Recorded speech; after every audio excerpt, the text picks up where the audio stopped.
राजस्थान में विधानसभा चुनाव 2023 के अंत में होने हैं, उससे पहले जिस तरह से अब राजनेता मैदान में उतर चुके हैं और चुनाव की तैयारियां कर रहे हैं।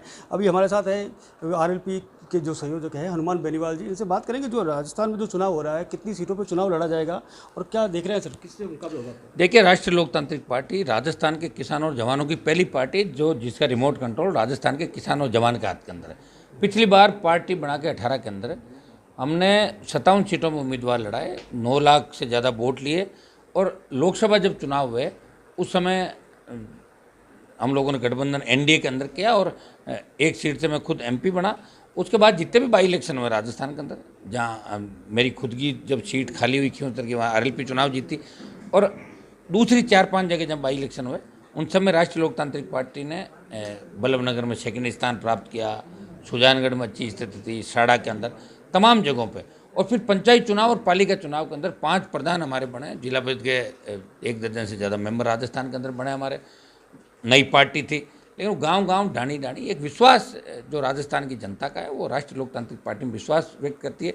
जब दोनों पार्टियां मिल जाती है, विधानसभा के अंदर कोई मामला ऐसा हो जिसमें कांग्रेस बीजेपी हाथ मिला लेती है, तो आरएलपी पार्टी उस मामले को उठाती है और राजस्थान की जनता के विश्वास पर खरी उतरती है। और हाउस के अंदर लोकसभा में देखा होगा, जब किसान तकलीफ में थे तो किसानों के लिए सत्ता को ठोकर मार के 70 दिन सड़क पर बैठा रहा। मैंने एनडीए छोड़ा, मंत्री पद का मोह त्यागा और दिल्ली जयपुर हाईवे को जाम किया।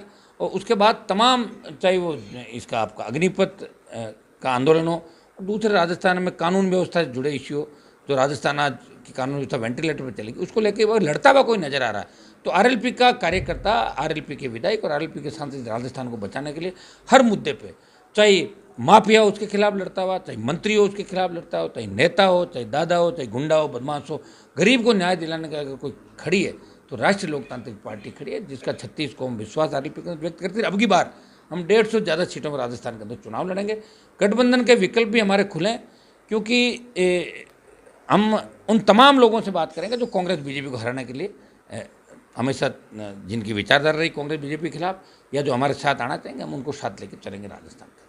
सर, किससे मुकाबला मान रहे हैं? जिस तरह से कांग्रेस के मुख्यमंत्री अशोक गहलोत लगातार कह रहे हैं हमारी सरकार रिपीट होगी, बीजेपी कह रही है हमारी सरकार आ रही है, ऐसे में आप क्या देख रहे हैं? मुकाबला बीजेपी और आरएलपी का होगा राजस्थान का। कांग्रेस तो बहुत नीचे चली जाएगी।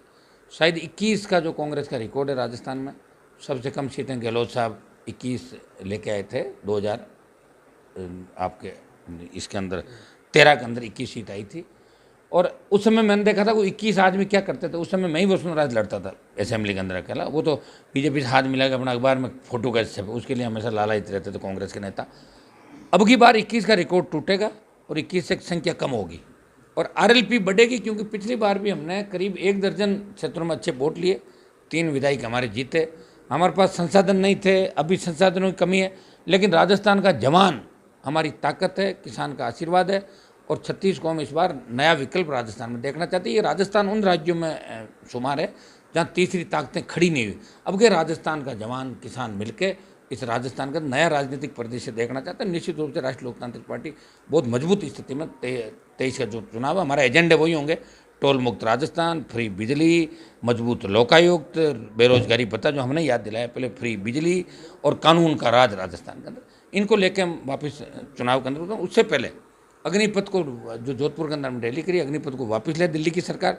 वो 3-4 रैलियाँ हम जल्दी क्रमवार घोषित करेंगे, 1-2 दिनों के अंदर वो हम बड़ी रैलियाँ करेंगे, दिल्ली कूच भी करेंगे। अग्निपथ को वापस दिल्ली की सरकार ले, लोकसभा मामला उठाए, अगला जो सत्र होगा उसमें मजबूती इस मामले में हमारे साथ। उसमें कोई देश का सांसद अभी सड़क पर आया नहीं।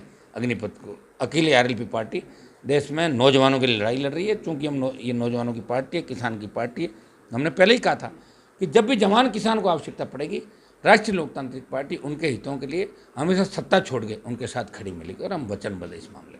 सर, एक सवाल और, जिस तरह से आपने बताया था कि जो कांग्रेस के जो मंत्री थे उनके ऊपर जो सीबीआई में जांच दी गई और अब जो कई मंत्री पर आरोप लगे सीबीआई में जांच नहीं दे रहे, वो नहीं दे। उसके कारण ये थे कि कहीं न कहीं अशोक गहलोत उस समय कोई न कोई पॉलिटिकल रड़क निकालना चाहते थे इन लोगों की। वो सीबीआई के अंदर जांच दे के वो काम कर दिया उन्होंने। और अब अगर जांच सीबीआई में इन लोगों की दे दे, वो तो गहलोत साहब के बहुत नज़दीकी लोग हैं, इनकी पूरी फंडिंग करते हैं, पूरा सिस्टम संभालते हैं, सरकार बचाने में सबसे आगे खड़े थे। इन लोगों की अगर सीबीआई जांच दे दे तो हो सकता है कि आंच सीएमओ तक आ जाए इस मामले की। तो ये सीबीआई जांच नहीं कराएंगे इस मामले में। आपने पेपर जितने भी आउट हुए उनको लेके अब तक कितनी सीबीआई जांच की मांग हुई जगह जगह, लेकिन एक भी जांच सीबीआई को नहीं दे रहा। चाहे महेश जोशी का मामला हो, महेंद्र का हो, चाहे विदुड़ी का हो, चाहे जोरीलाल मीणा का मामला हो, चाहे दूसरे मंत्री विधायकों के मामले हो, चाहे प्रसादी लाल मीणा के मामले हो, हमेशा जो आरोप प्रत्यारोप लग रहे हैं वो उसको ये सीरियस नहीं ले रहे हैं। ये और कहते हैं कि आरोप लगने से क्या होता है, अगर किसी का भाई अपराधी है जरूरी थोड़ी उसका दूसरा भाई हो, ऐसे कह के उन परिवारों को, उन नेताओं और एमएलए को बचाने का अशोक गहलोत प्रयास कर रहे हैं। सर एक अंतिम सवाल, जिस तरह से विधानसभा चुनाव होंगे तो मुख्यमंत्री कौन सी जाति का बनना चाहिए, ऐसा कुछ प्लान चल रहा है? क्योंकि ओबीसी को लेके बीजेपी आगे आ रही है। ये कांग्रेस चाहेगी। सुनो मेरी बात, बीजेपी तो सिर्फ ये चाहती है कि उनकी सरकार बने। 4 साल में भारतीय जनता पार्टी ने राजस्थान में एक आंदोलन खड़ा नहीं किया। कांग्रेस के भ्रष्ट मंत्रियों पे, विधायकों पे, हत्यारे जो मंत्री थे, चाहे दूसरी घटनाओं में लिप्त विधायक, उनके खिलाफ बीजेपी ने एक शब्द नहीं बोला, क्योंकि ज़्यादातर बीजेपी के बड़े नेताओं के कामकाज कांग्रेस के मंत्रियों के साथ सांठगांठ भी, बिजनेस पार्टनर भी कई लोग हैं, इसलिए वो नहीं उठाएंगे इन मामलों को। आप देख रहे हो हाउस के अंदर भी बाहर भी मिलाजुली का खेल स्टेट के अंदर चल रहा है। तो इस खेल को कोई मुख्यमंत्री बनाए कि नहीं बनाए, तक बीजेपी ने जैसे ओबीसी की मीटिंग करी अभी प्रकोष्ठ की जोधपुर में, तो ओबीसी आरक्षण के बारे में एक शब्द नहीं बोला कि हमसे गलती हुई। ये कह देते कि हमसे 18 के अंदर चूक हो गई थी, हम इसको सुधारेंगे। बीजेपी की बात कहनी चाहिए, नहीं कहेगी बीजेपी। वो कैसे कहेगी बताओ?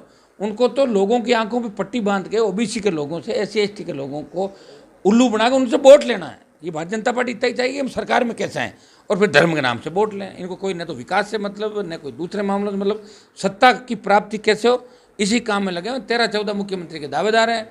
रोज रात 1-2-4 दिन में एक नया मुख्यमंत्री आता है, फिर जाता है, फिर आता है, फिर जाता है, और मुख्यमंत्री के सपने रह रहे हैं दुनिया में, लोकसभा से लेके और यहाँ तक कई मुख्यमंत्री के दावेदार यहाँ बैठे हैं आपके। और ये सिर्फ मुख्यमंत्री अपना बनाना चाहते हैं, इनको राजस्थान की जनता से कोई मतलब नहीं। अगर जनता से मतलब होता, और जो गाय के नाम से वोट लेते हैं, आज गाय की जो हालत है लंपी से, उसमें भाजपा के नेताओं का बयान नहीं आना, 24 MP होते हुए लोकसभा में एक शब्द नहीं बोलना, इस ओर इंगित करता है कि भारतीय जनता पार्टी को गाय से कोई मतलब नहीं। वोट के टाइम गाय माता, राम जी, मंदिर, और वोट गए, गाय खत्म हो रही है। अब कह रहे हैं कांग्रेस बचा नहीं, तो आप बचा लो ना, दिल्ली में आपकी सरकार है। कांग्रेस तो कभी बचाने का प्रयास भी नहीं करी, कांग्रेस तो अपना टाइम पास करी राजस्थान का। तो भारतीय जनता पार्टी कौन सी विपक्षी भूमिका निभा रही है? इसलिए अपराध बढ़े राजस्थान के अंदर। हम 1 नंबर पर चले गए, कहाँ 23वें पायदान पर थे। महिला अपराध, बच्चों के दुष्कर्म की जो घटनाएं हो रही, राजस्थान को शर्मसार कर दिया देश के अंदर। कोई भी एग्जाम हमारा सही नहीं हो रहा, RPSC से लेके, चाहे कर्मचारी चयन बोर्ड हो आपका, चाहे माध्यमिक शिक्षा बोर्ड हो, चाहे जितने भी बोर्ड बनाए, सारे के सारे पेपर आउट हो गए। आप इसे अंदाज लगा सकते हो कि राजस्थान में लोगों का दुस्साहस कितना हो गया कि गोली मार के और अपना खुद का वीडियो वायरल करते हैं डॉन बनने के लिए, दादा बनने के लिए, कि यहाँ जमानत हो जाएगी, नेता हमें बचा लेंगे, जेल के अंदर नहीं जाने देंगे।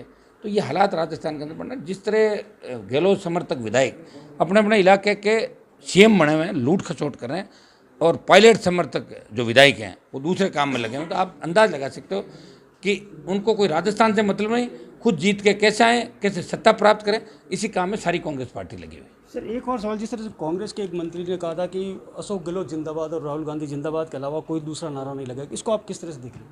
ये उसने जो कहा होगा, सुजानगढ़ में कहा था, हाँ, वो मेरे नारे लग रहे थे ना वहाँ RLP के, वहाँ ना वहाँ RLP के नारे लग रहे थे, वह कांग्रेस के एक नेता के भी नारे लग रहे थे, क्योंकि RLP पार्टी ने वहाँ अच्छी परफॉर्मेंस थी, 20,000 ज़्यादा वोट लिए थे वहाँ पे, तो उसे वो बौखला गया, इस तरह की बात उसने करी थी। एक कांग्रेस के नेता के भी नारे लग रहे थे और RLP पार्टी के नारे लग रहे थे, इसलिए उन्होंने कहा दूसरा नारा नहीं लगा, बौखला गए वो लोग।